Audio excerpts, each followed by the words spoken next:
Hi, welcome. I'm Dr. Sylvia Peregrino. This is Entre Nosotras, Latina Voices.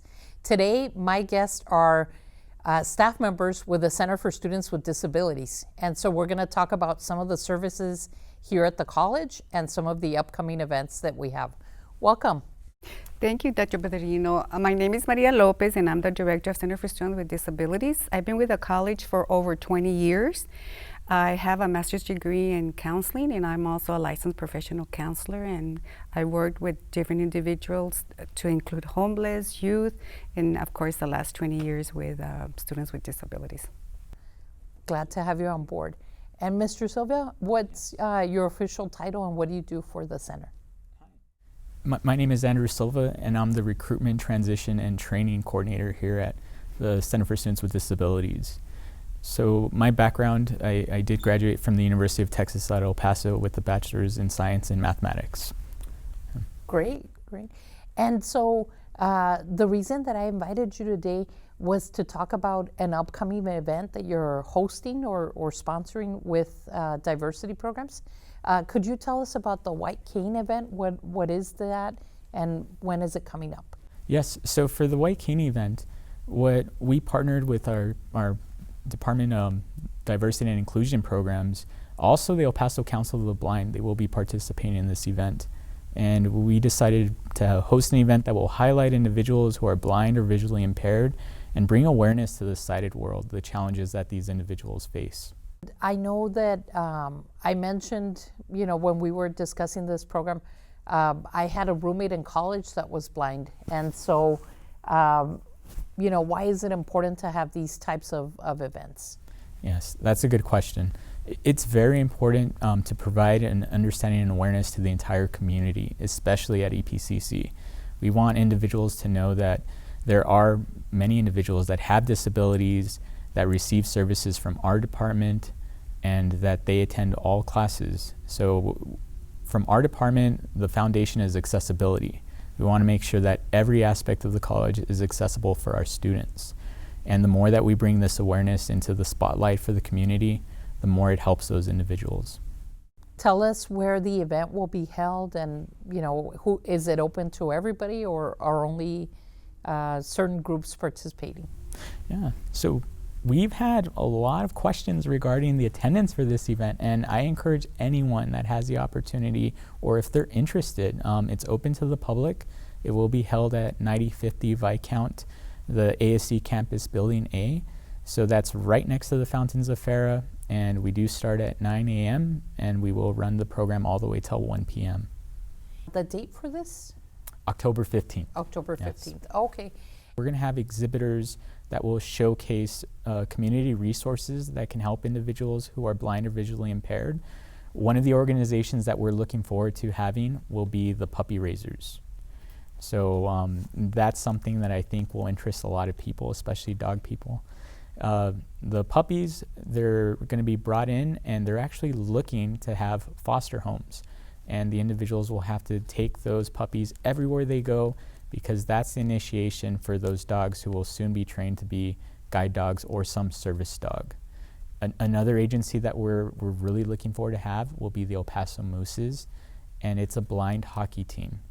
And their coach, Mr. Dan Gard, he reached out to me and he said he's looking to recruit 3 more players. And the good news about this hockey team, some of the players are blind, but it's open to everyone. So everyone that plays, though, they will be blindfolded, and the way that they will play blindfolded to identify where the hockey puck is, the hockey puck has a built-in alarm that is really loud, and that kind of makes the playing field even for everyone.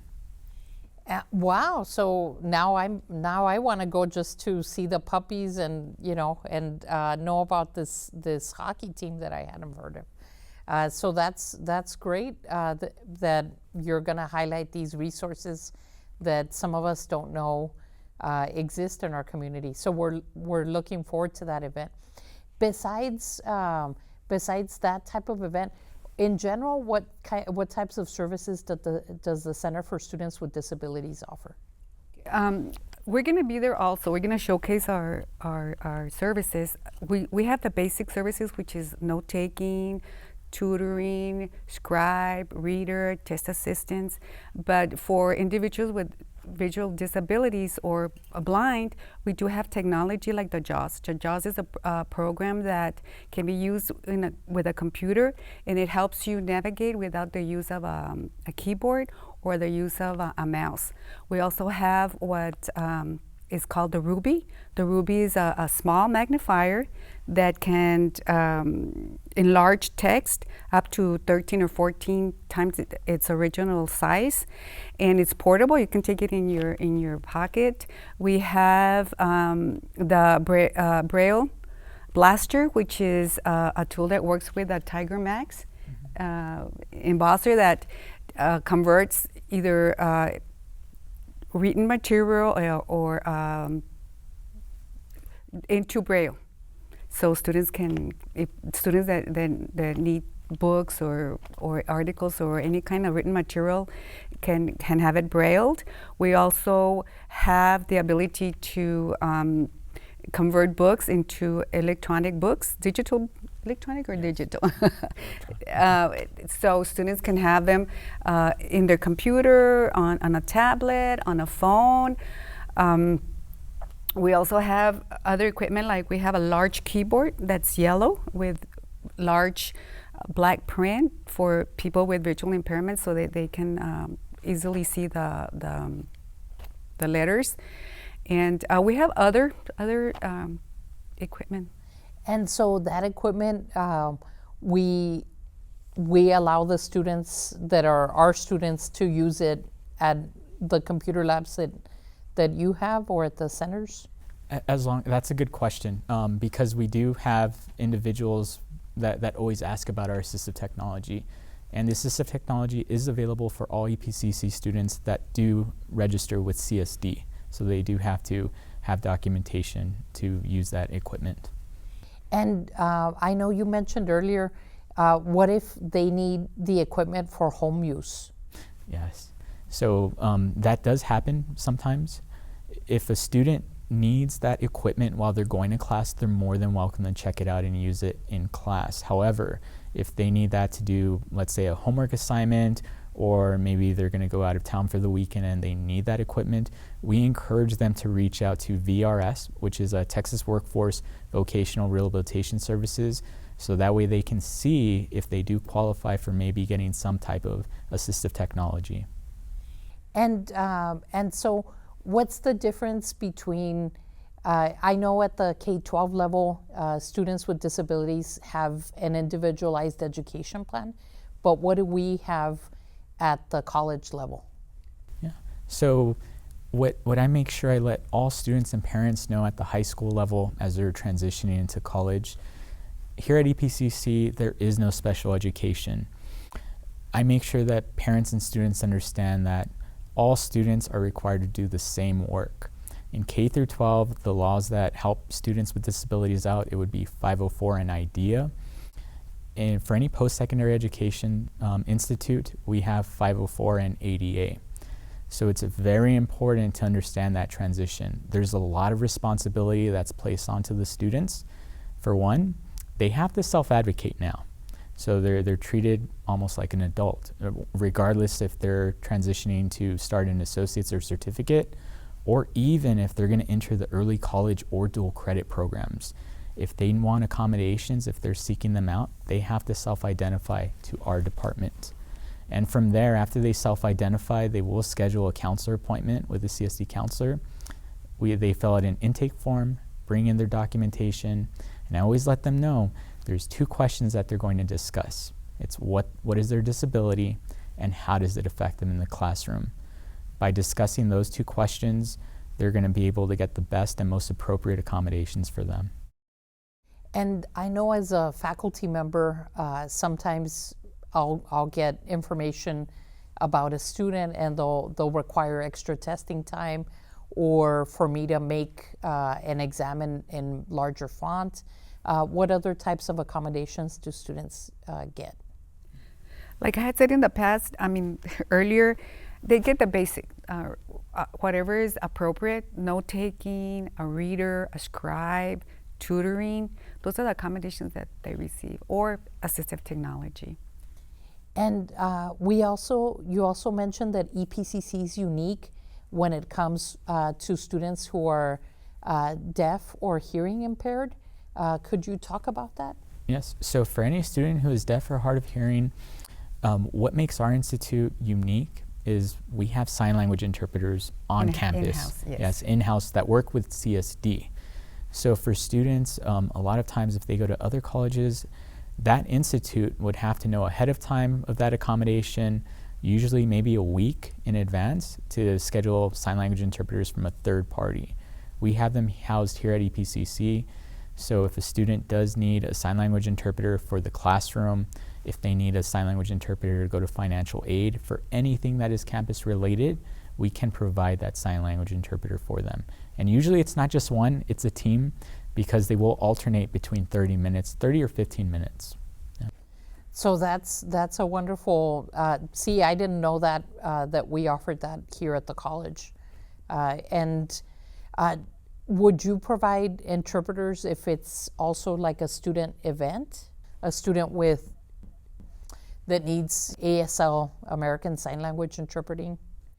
Yes, if there is a student event for EPCC, housed here at EPCC, we will. One thing that we're talking with all departments during one of our trainings is we're letting them know on a flyer, just make sure you include a disclaimer that says something along the lines of, for accommodations, please contact. So that way we can reach out to the student and just have some documentation to provide a sign language interpreter. So that we can know that they're gonna, that somebody needs it for that particular event.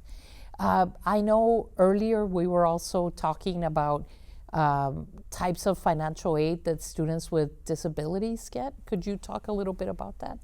Yes. There are tuition waivers depending on the disability and how severe the disability is. For some students that have lost their vision, and also for some students who are deaf and hard of hearing, they may qualify for free tuition. And that free tuition, it's free public state tuition. So EPCC, they would qualify for free tuition at EPCC.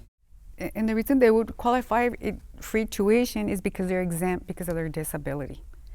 I don't know the legality of that, but I know that it's a waiver, and VRS will provide that waiver, and the college accepts it, and tuition free. And so who would they contact about that? Or how would they know who to reach out to? They would go to the Texas Workforce Commission, and it's a segment of them.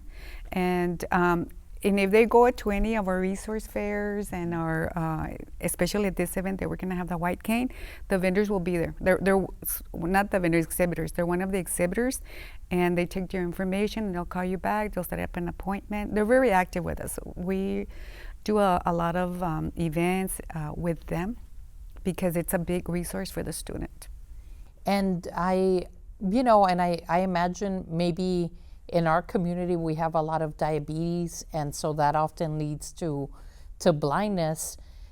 So good to know that that there's help to get a second type of career if that situation occurs. And the VRS, which is Vocational Rehab Services, they will also assist the individual to get a job, employment afterwards, after they complete a certificate or whatever degree the student is going for.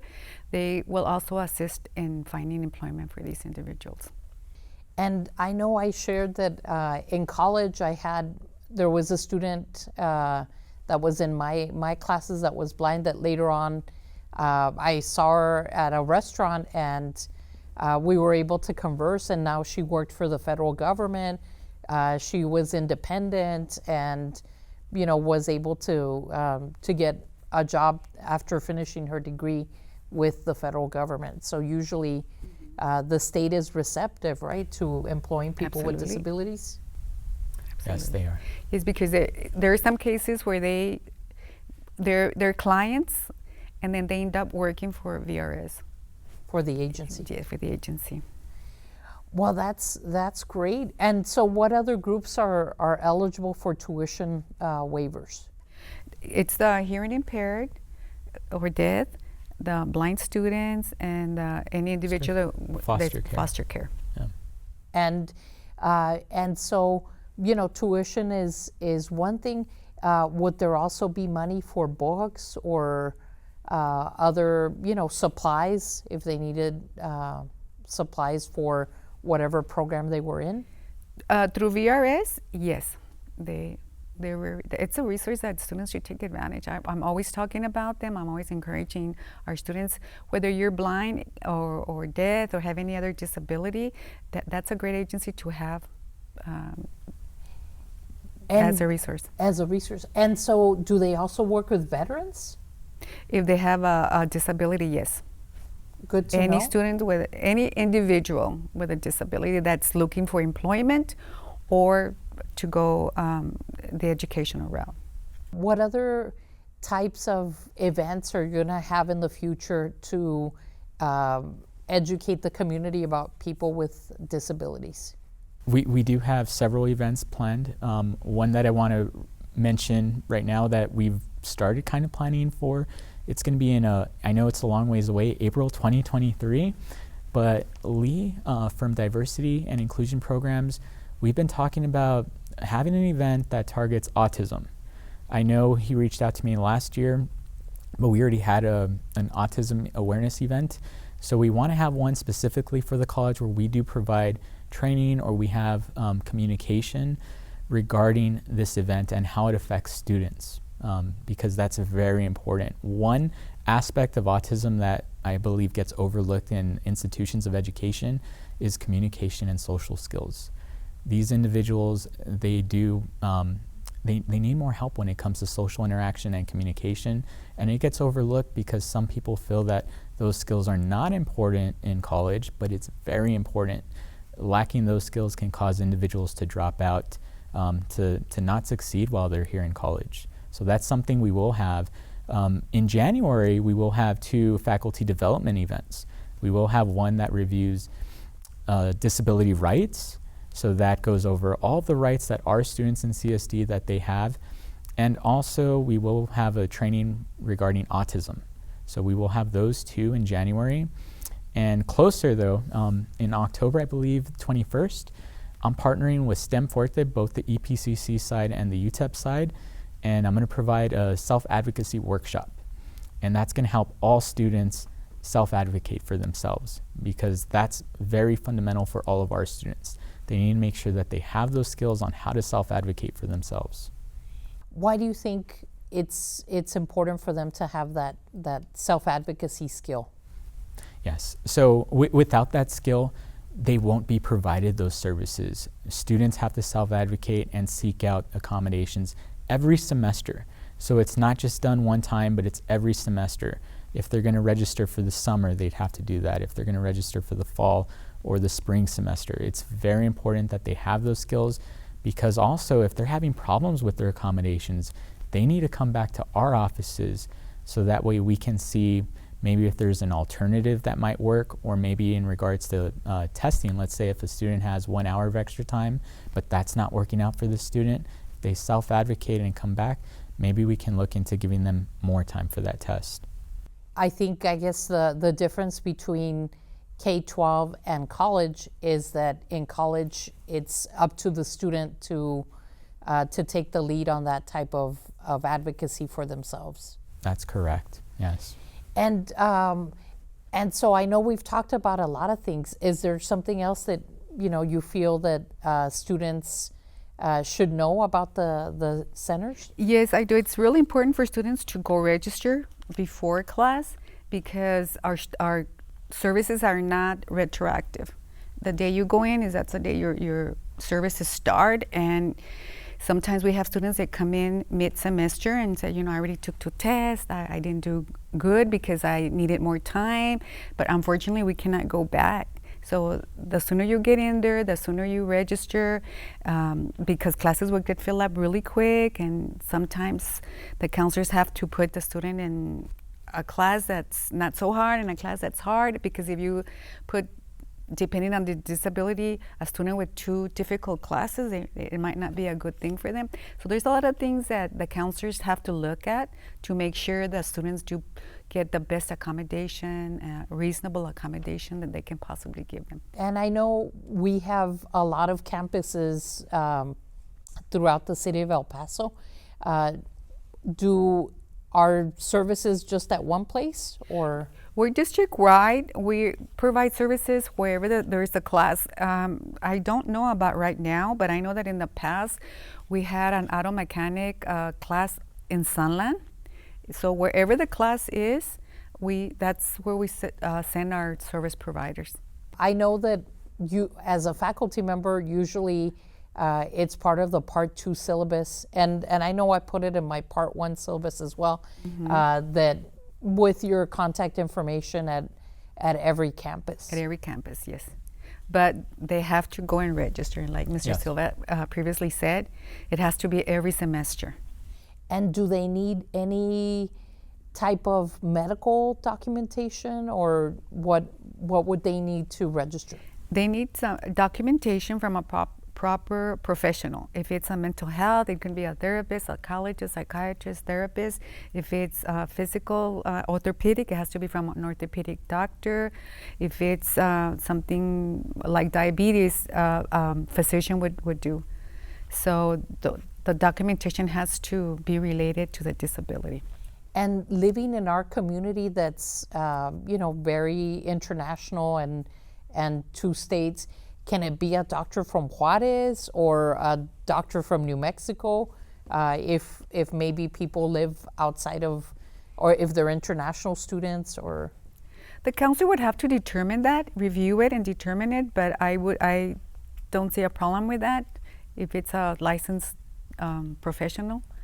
And I know as a faculty member, most of my accommodation that I've been asked to do have been extended testing time. But what else could faculty members be asked to accommodate? Like you mentioned again before, the large print.